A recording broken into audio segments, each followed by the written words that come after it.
কি মজা কি মজা, আজ বানাবো লোটে ভাজা। খেয়েছো কোনোদিনও লোটে ভাজা?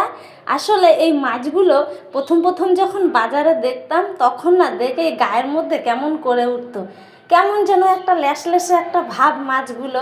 তো এরকমভাবে কোনোদিন আমাদের খাওয়া হয়নি, কিন্তু একবার আমার মেজো মাসির বাড়িতে গিয়েছিলাম বেড়াতে।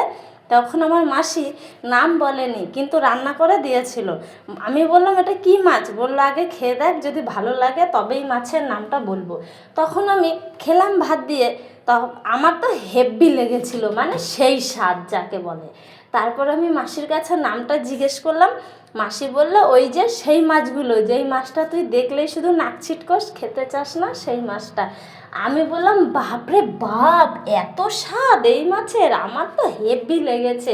মনে হচ্ছে আমার এই মাছ পেলে মাংস আমার দূরে থাক, আমার মাংসর দিকে লোভ হবে না, কিন্তু আমার এই মাছ যেন আমার জিভ থেকে এখনই জল পড়ে যাচ্ছে। আমার ললাটাকে সাবধান করে রাখতেই পারি না, ললা শুধু ওই লোটে মাছই খেতে চায়।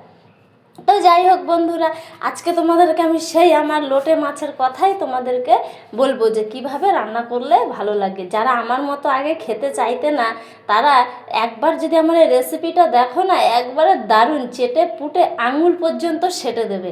তো চলো প্রথমে এবার চলে যাই আসল কথায়, সেটা হচ্ছে লোটে মাছের রেসিপিটা তোমাদের সঙ্গে শেয়ার করে ফেলি। তার জন্য প্রথমে দেখো, মাছগুলোকে কিন্তু বাজার থেকে কিনে আনতে হবে। কিনে আনার পরে ভালো করে কেটে বেছে ধুয়ে পরিষ্কার করে নিতে হবে। দিয়ে সেই গামলার পেছন দিকে ফুটো ফুটো হয় না, সেই গামলার মধ্যে আমি রেখে দিতে হবে।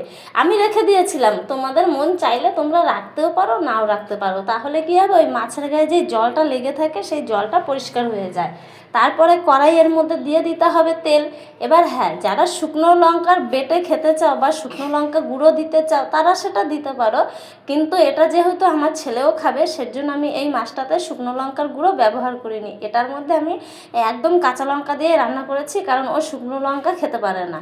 তো যাই হোক, চলো এবার চলে আসি আসল পর্বে। পর্বটা হচ্ছে এই যে, কড়াই যখন গরম হয়ে যাবে, কড়াইয়ের মধ্যে পরিমাণ মতো তেল দিয়ে দিতে হবে। তেলের মধ্যে দিয়ে দিয়েছি দুটো জিরে আর কাঁচা লঙ্কা পরিমাণ মতো। যখন কাঁচা লঙ্কাটা ভাজা হয়ে গেছে, তার মধ্যে দিয়ে দিয়েছি কুচিয়ে রাখা বেগুনগুলো। বেগুনগুলো যখন একটু লাল লাল করে আমার ভাজা হয়ে গেছে, তার মধ্যে দিয়ে দিয়েছি রসুন বাটা, দিয়ে দিয়েছিলাম পেঁয়াজ কুচি, তারপরে দিয়েছি আদা বাটা, জিরে বাটা। এই সব মশলা দিয়ে লবণ হলুদ পরিমাণ মতন ঠিকঠাক করে সব দিয়ে ভালো করে কষিয়ে নিয়েছি। কষিয়ে নেওয়ার পরে দিয়ে দিয়েছিলাম আমার সেই নাক ছিটকোনো স্যাঁতস্যাঁতে মাছটা। মাছটা যখন দিয়ে আস্তে আস্তে আমি ভালো করে ওটাকে টানিয়ে টানিয়ে জাল দিলাম। তারপরে শেষে দিয়ে দিলাম ধনেপাতা কুচি। ব্যাস, এইবার আমার ওই ধনেপাতা কুচি দিয়েই আমার রেডি হয়ে গেছে লোটে মাছের রেসিপি। তারপরে গরম গরম ভাতের সঙ্গে একাই আধ গামলা সাবার করে দিয়েছি, কারোর জন্য রাখিও নি, যা ছিল সবাই ভাগ করে